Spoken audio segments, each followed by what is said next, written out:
I've heard you talk about the number of students who are able to finish college here with no debt. Right. Mention that, please. Thank you, Pat, for asking that question. Year in and year out, somewhere close to 50%. 50%. And that is because we counsel them, don't take those loans. When you're a student, you have to accept or decline. Everyone has to fill out one of those free financial aid documents.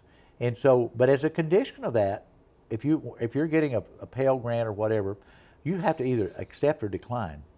And it's so easy to accept, when you're young and say, oh, there's a couple $1,000. But we encourage them, we counsel them, don't do that. Look for ways. Our RSU Foundation, which this community supports, is right at $1 million a year now of awards. That has nothing to do with state or federal aid. The Cherokees, great tribal support, and they give over $2,000 a semester to go to school anywhere to full-time. But the private dollars is in addition to all the state, federal, and tribal, or corporate. Sometimes you'll get a Coca-Cola scholarship or you'll get a Williams Company scholarship. So we couldn't do that without our foundation. But to your point, most years it's about 50% of the students who go to school here graduate. And some of our students take 8 years. And I have a hard time explaining that sometimes. But the easiest way to explain it, you have to take 15 credit hours a semester if you're going to graduate in 4 years.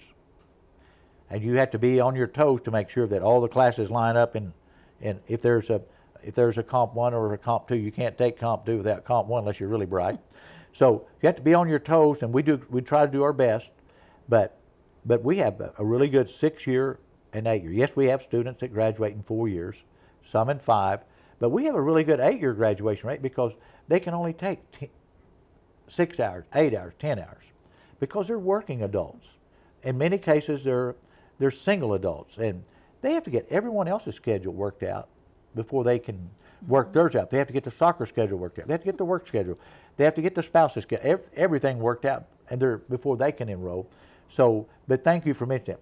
If you do go to school here and have to have some debt, the average debt that we have upon graduation, it fluctuates between $15,000 and $19,000. Oh, and so, amazing. I tell people, and I'd have to calculate this out, but that's about 1/8 of a new Ford pickup, or about a third of a new bass boat. That it just we never think about what a bass boat or a new pickup cost, or even the things that's just escalated. But we believe that we are a bargain.